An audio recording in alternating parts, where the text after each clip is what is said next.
नमस्कार। आज हम Amazon वेब सर्विसेज यानी AWS की दुनिया में थोड़ी गहराई से उतर रहे हैं। जी। हमारे पास रॉयल रिसर्च का एक लेख है, AWS बुनियादी से उन्नत अवधारणाएं, और हमारा मकसद है ये समझना कि आखिर ये AWS है क्या चीज़, हाँ। इसकी खास बातें क्या है, और ये आजकल टेक्नोलॉजी की दुनिया में इतनी बड़ी चीज़ क्यों बन गई है। बिल्कुल, और ये समझना जरूरी है कि AWS सिर्फ एक नाम नहीं है, ये तो क्लाउड कंप्यूटिंग का एक आप कह सकते हैं पूरा महासागर है। महासागर। हाँ, 2006 में शुरू हुआ था और आज देखिए 200 से ज्यादा अलग-अलग सर्विसेज हैं इनके पास। 200 से ज्यादा? जी, और सबसे मजेदार बात है इसका पे एज यू गो मॉडल। मतलब जितना इस्तेमाल करो बस उतने का ही पैसा दो, कोई बड़ा शुरुआती खर्चा नहीं।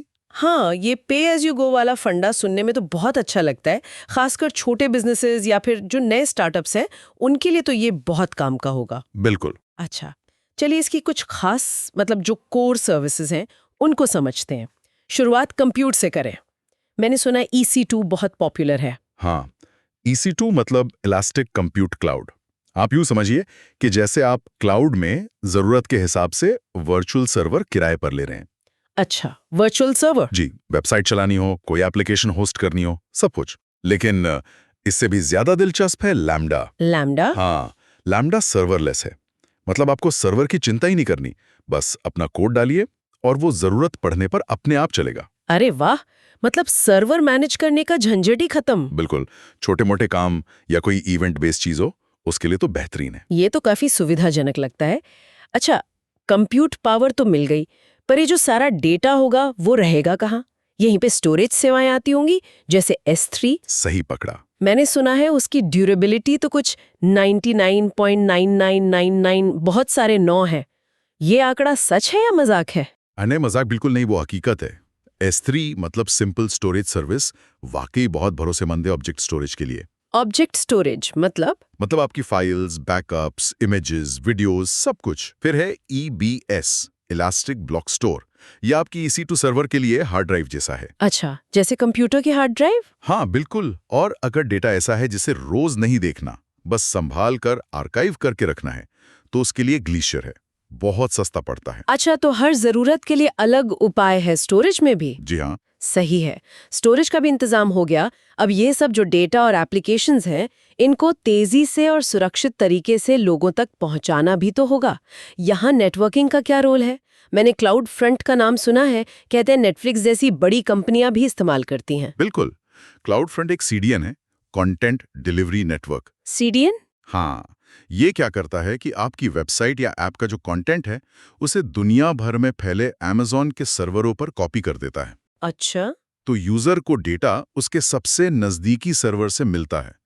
नतीजा, सब कुछ बहुत तेज चलता है, जैसे वीडियो स्ट्रीमिंग। हाँ, नेटफ्लिक्स का उदाहरण इसीलिए सही बैठता है। बिल्कुल। और फिर है VPC, वर्चुअल प्राइवेट क्लाउड। ये आपको AWS में अपना एक प्राइवेट, बिल्कुल अलग-थलग नेटवर्क बनाने की सुविधा देता है। मतलब सिक्योर? हाँ, सोचिए जैसे क्लाउड में आपका अपना सुरक्षित ऑफिस नेटवर्क। और हाँ, ELB भी है, इलास्टिक लोड बैलेंसिंग। ये ट्रैफिक को कई सर्वरों में बांट देता है ताकि कोई एक सर्वर ओवरलोड ना हो जाए। समझ गए। कंप्यूट, स्टोरेज, नेटवर्किंग और डेटाबेस के बिना तो आजकल कोई ऐप चलती नहीं। उसके लिए क्या है AWS के पास? RDS और DynamoDB में क्या फर्क है? अच्छा सवाल है। देखिए, RDS जो है रिलेशनल डेटाबेस सर्विस, वो आपके जाने पहचाने डेटाबेस जैसे MySQL, PostgreSQL, इनको मैनेज करना आसान बना देता है। मतलब सेटअप, पैचिंग, बैकअप की ज्यादा चिंता नहीं करनी। बिल्कुल, AWS काफी कुछ संभाल लेता है। दूसरी तरफ है DynamoDB, ये NoSQL डेटाबेस है। NoSQL, ये तो अलग टाइप का हुआ। हाँ, ये सुपर फास्ट परफॉर्मेंस के लिए जाना जाता है। गेमिंग है, IoT डिवाइसेस हैं, या ऐसी कोई भी ऐप जहां मिली सेकेंड्स में रिस्पॉन्स चाहिए, उसके लिए DynamoDB कमाल की चीज है। तो ये जो स्केलेबिलिटी है, मतलब जरूरत के हिसाब से कम ज्यादा होने की क्षमता, और ये पे एज यू गो मॉडल, ये सिर्फ तकनीकी बातें नहीं है, इन्होंने तो शायद बिजनेसेस के काम करने का तरीका ही बदल दिया होगा। बिल्कुल, आप ऑटो स्केलिंग को ही देख लीजिए। मान लीजिए आपकी ई-कॉमर्स साइट पर सेल लगी, ट्रैफिक एकदम से बढ़ गया, हाँ, ऐसा होता है। तो AWS अपने आप ज्यादा EC2 सर्वर चालू कर देगा। ट्रैफिक कम हुआ तो बंद कर देगा। इससे परफॉर्मेंस भी बनी रहती है और पैसा भी बेकार नहीं जाता। है तो बहुत बढ़िया। और सुरक्षा के लिए IAM बहुत जरूरी है, identity and access management. IAM? हाँ, ये तय करता है कि आपकी टीम में कौन क्या इस्तेमाल कर सकता है, क्या देख सकता है, क्या बदल सकता है। जैसे ऑफिस में हर किसी के पास हर कमरे की चाबी नहीं होती, कुछ वैसा ही समझ लीजिए। हाँ, ये तो बहुत जरूरी है। और असल दुनिया के उदाहरण तो हैं ही।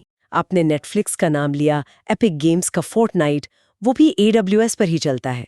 हाँ, इतने बड़े स्केल का गेम चलाने के लिए जिस तरह का इंफ्रास्ट्रक्चर चाहिए, वो AWS देता है। और सिर्फ बड़ी टेक कंपनियां ही नहीं, फिलिप्स जैसी कंपनियां हेल्थ केयर डिवाइस मैनेजमेंट के लिए AWS IoT का इस्तेमाल कर रही हैं। इसका असर तो हर तरफ है। हाँ, ये सब सुनने में तो बहुत शक्तिशाली, बहुत पावरफुल लगता है। पर क्या सब कुछ इतना आसान है? कोई चुनौतियां भी तो होंगी।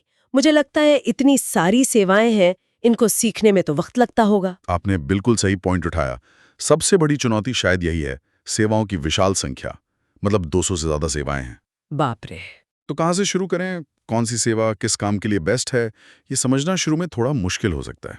एक लर्निंग कर्व तो है, इसमें कोई शक नहीं। और वो पे एज यू गो मॉडल फायदेमंद तो है, पर क्या ये खतरनाक भी हो सकता है अगर ध्यान ना दिया जाए?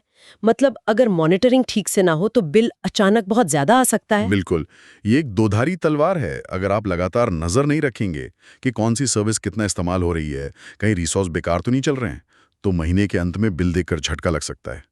लागत पर कंट्रोल रखना बहुत ज़रूरी है। सावधानी जरूरी है। जी हाँ। तो कुल मिलाकर देखें तो AWS एक जबरदस्त किस्म का प्लेटफॉर्म है जिसने कंपनियों को आगे बढ़ने, स्केल करने और हाँ, लागत कम करने के भी नए रास्ते दिए हैं। वेब होस्टिंग से लेकर AI, IoT तक हर जरूरत का सामान है इनके पास। सच में, ये देखना बड़ा हैरतअंगेज है कि कैसे एक ही प्लेटफॉर्म इतनी अलग-अलग तरह की ज़रूरतें पूरी कर सकता है। इसने वाकई टेक्नोलॉजी की दुनिया में एक बहुत बड़ा बदलाव लाया है। AI और IoT जैसी जो नई टेक्नोलॉजीज आ रही हैं, उनके साथ और गहराई से जुड़ जाएंगी। हाँ। तो इस तरह की जो केंद्रित कंप्यूटिंग शक्ति बनेगी, उससे भविष्य में क्या कुछ मुमकिन हो पाएगा और किन नए सवालों या कह सकते हैं पहलुओं पर हमें गौर करने की ज़रूरत पड़ेगी, जिनके बारे में शायद हमने अभी सोचा भी नहीं है।